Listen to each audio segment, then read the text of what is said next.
Greetings and welcome to another impressions video here at Words About Games, and today we're going to be looking at Signs of the Sojourner. Signs of the Sojourner is a narrative-driven card game about relationships, communication, and conversations. You take on the role of an unnamed protagonist, with carriers, in a world where everything is a bit crappy. Your mother recently passed away and left you in charge of the shop in the town of Barstow, which is the lifeblood of the community. You need to join the regular caravans to strike out into the world and acquire goods worth selling. If you don't, the caravan will quit stopping in Barstow, which would do the town no favours at all. You spend most of your time having conversations with the people you meet along the way by building a deck of cards with coloured symbols on either side of them. You and the person you're having a conversation with take turns playing cards, and the idea is to match symbols together to create a successful string, which represents a pleasant conversation. So if the other person plays a card with a green triangle on its right side, you need to dig out a card with a green triangle on its left side to keep the conversation from ending in someone getting mad at you or creating a misunderstanding. It's a really cleverly implemented conversation system that seems fairly rudimentary at first, but as you progress through the game and peel away new layers of complexity, you'll find that Signs of the Sojourner quite ingeniously has a lot to say about how our experiences change us as we get older and travel further away from the places we grew up, and how impossible it is to please everyone. You start the game with a fairly basic deck and access to only two coloured symbols, green triangles and orange circles, which represent rationality and empathy respectively. Having just these two symbols on the sides of your cards makes early conversations a breeze.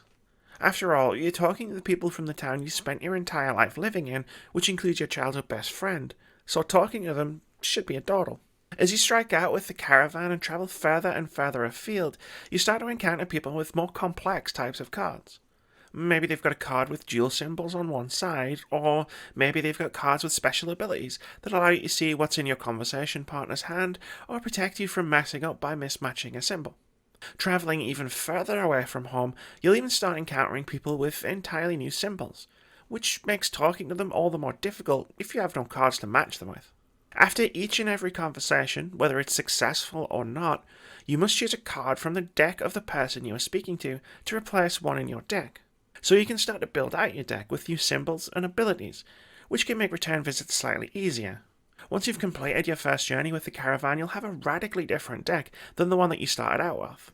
Only this time, when you try to talk to your childhood best friend, it's not so easy.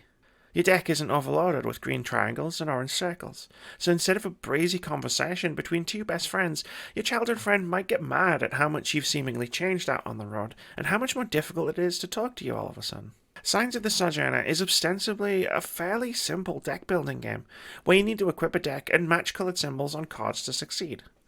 But after I completed my first circuit with the caravan, which ended after a fairly unpleasant encounter with a town guard who clearly had a grudge, I realised what this game was actually trying to say. Conversations with my in-game childhood best friend were suddenly a lot more difficult. Beforehand, our decks were practically custom-made to work in total unison, but after the encounters I'd had out on the road, communication was suddenly a bit tougher. It reminded me of when I was younger and moved away for university. After a year living in a completely different place with brand new people, returning home to talk to the same people who I'd grown up with, some of whom I consider my closest friends, felt a lot different. Everyone experiences this in life. We all grow and change, becoming different people, shaped by our experiences in one way or another, and sometimes it can be difficult to reconnect with the people of our past in the same way we once did. That's the experience that Signs of the Sojourner recreates, and it does so tremendously well, at least at first. The second theme that the game leans on is that if you try to please everyone, you'll end up pleasing no one. There are 4 different symbols that you can encounter on your travels, and your deck size is very limited. If you attempt to build your deck to be able to converse with all different types of people, you'll probably find yourself crashing and burning in every conversation you have. You have to decide what's important to you and what kind of person you want to be. And all of this would be really interesting if it wasn't for fatigue cards. The further you travel with the caravan, the more fatigue cards will be added to your deck. These are cards that can't match with anything, meaning if you play one during a conversation, you could potentially end it there and then. Towards the end of a month, which is how long you're out travelling for, you can have up to 5 fatigue cards in your deck, which is also the size of your hand. Fatigue cards feel unbalanced. Towards the end of each month, it felt next to impossible to successfully navigate any conversation, not because of how my deck was built, but because my hand would inevitably become overloaded with fatigue cards that would shatter any potential progress I could make. The themes of changing and growing by your experiences works really well, right up until you start practically auto-failing conversations simply because your character is excessively tired, and my enjoyment and interest in the game started to wane because of this imbalance. The characters you meet are charming, their stories are interesting, and the quests you follow and the way the game approaches time management are fascinating. But eventually I started to miss out on a lot of what the game had to offer due to how overly punishing its fatigue cards were. While I get the core lesson of the game, that you can't please everyone, I was struggling to please anyone, and so I was getting nowhere in any of the conversations I was having, which in turn meant that I was missing out on quests, information, lore, storylines, interesting conversations, and more. And not because I'd made a mistake or built a dodgy deck. Signs of the Sojourner is still an interesting game.